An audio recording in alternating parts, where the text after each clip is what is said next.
ओम नमो भगवते वासुदेवाय। श्रीमद् भगवद गीता के 18वें अध्याय का महात्म्य। श्री महादेव जी कहते हैं, गिरि नंदिनी, चिन्मय आनंद की धार में बहने वाले 18वें अध्याय के पावन महात्म्य को, जो वेदों से भी उत्तम है, श्रवण करो। यह संपूर्ण शास्त्रों का सर्वस्व, कानों में पड़ा हुआ रसायन के समान तथा संसार के यातना जाल को छिन्न भिन्न करने वाला है। सिद्ध पुरुषों के लिए यह परम रहस्य की वस्तु है। इसमें अविद्या का नाश करने की पूर्ण क्षमता है। यह भगवान विष्णु की चेतना और सर्वश्रेष्ठ परम पद है। इतना ही नहीं, यह विवेकमयी लता का मूल, काम, क्रोध और मद को नष्ट करने वाला, इंद्र आदि देवताओं के चित्त का विश्राम मंदिर तथा सनक सनंदन आदि महायोगियों का मनोरंजन करने वाला है। इसके पाठ मात्र से यमदूतों की गर्जना बंद हो जाती है। पार्वती, इससे बढ़कर कोई ऐसा रहस्यमय उपदेश नहीं है जो संतप्त मनुष्यों के त्रिविध ताप को हरने वाला और बड़े बड़े पातकों का नाश करने वाला हो। 18वें अध्याय का लोकोत्तर महात्म्य है। इसके संबंध में जो पवित्र उपाख्यान है, उसे भक्ति पूर्वक सुनो।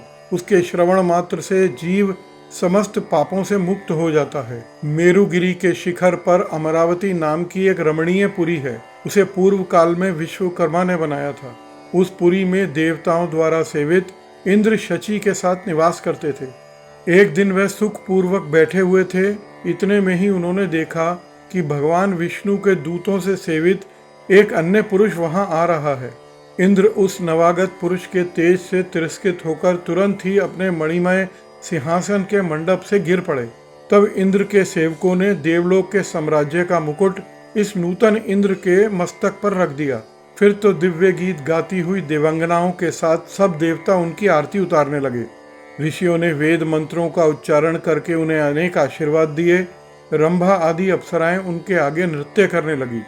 गंधर्वों का ललित स्वर मंगलमय गान करने लगा। इस प्रकार इस नवीन इंद्र को 100 यज्ञों का अनुष्ठान किए बिना ही नाना प्रकार के उत्सवों से सेवित देखकर पुराने इंद्र को बड़ा विस्मय हुआ। वह सोचने लगे, इसने तो मार्ग में ना कभी पौंसले बनवाए थे, ना पोखरे खुदवाए और ना पथिकों को विश्राम देने वाले बड़े बड़े वृक्ष ही लगाए। अकाल पड़ने पर अन्नदान के द्वारा इसने प्राणियों का सत्कार भी नहीं किया है। इसके द्वारा तीर्थों में सत्र और गांवों में यज्ञों का अनुष्ठान भी नहीं हुआ है। फिर इसने यहाँ भाग्य की दी हुई यह सारी वस्तुएं कैसे प्राप्त की हैं? इस चिंता में व्याकुल होकर इंद्र भगवान विष्णु से पूछने के लिए वेग पूर्वक क्षीर सागर के तट पर गए और वहां अकस्मात अपने साम्राज्य से भ्रष्ट होने का दुख निवेदन करते हुए बोले, लक्ष्मीकांत, मैंने पूर्व काल में आपकी प्रसन्नता के लिए 100 यज्ञों का अनुष्ठान किया था। उसी के पुण्य से मुझे इंद्र पद की प्राप्ति हुई थी। किंतु इस समय स्वर्ग में कोई दूसरा ही इंद्र अधिकार जमाए बैठा है। उसने ना तो कभी धर्म का अनुष्ठान किया है, ना यज्ञों का। फिर उसने मेरे दिव्य सिंहासन पर कैसे अधिकार जमाया है? श्री भगवान बोले, इंद्र, वह गीता के 18वें अध्याय में से 5 श्लोकों का प्रतिदिन जप करता है। उसी के पुण्य प्रताप से उसने तुम्हारे उत्तम साम्राज्य को प्राप्त किया है। गीता के 18वें अध्याय का पाठ सब पुण्यों का शिरोमणि है। उसी का आश्रय लेकर तुम भी अपने पद पर स्थिर हो सकते हो। भगवान विष्णु के वचन सुनकर और उस उत्तम उपाय को जानकर इंद्र ब्राह्मण का वेश बनाए गोदावरी नदी के तट पर गए।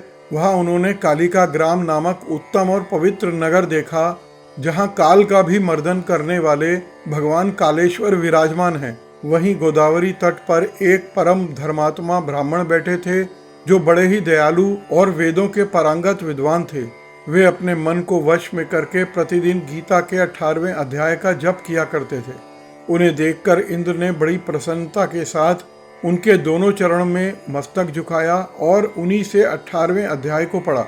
फिर उन्हीं के पुण्य से उन्होंने श्री विष्णु के सायुज्य को प्राप्त किया। इंद्र आदि देवताओं का पद बहुत ही छोटा है, यह जानकर वह परम हर्ष के साथ उत्तम वैकुंठ धाम को गए। अतः यह अध्याय मुनियों के लिए श्रेष्ठ परम तत्व है। पार्वती, इस दिव्य महात्म्य का वर्णन समाप्त हुआ। इसके श्रवण मात्र से मनुष्य सब पापों से छुटकारा पा जाता है। इस प्रकार संपूर्ण गीता का पापनाशक महात्म्य बताया गया है। महाभागे, जो पुरुष श्रद्धा पूर्वक इसका श्रवण करता है, वह समस्त यज्ञों का फल पाकर अंत में श्री विष्णु का सायुज्य प्राप्त कर लेता है। इस प्रकार श्रीमद् भगवद गीता महात्म्य समाप्त हुआ।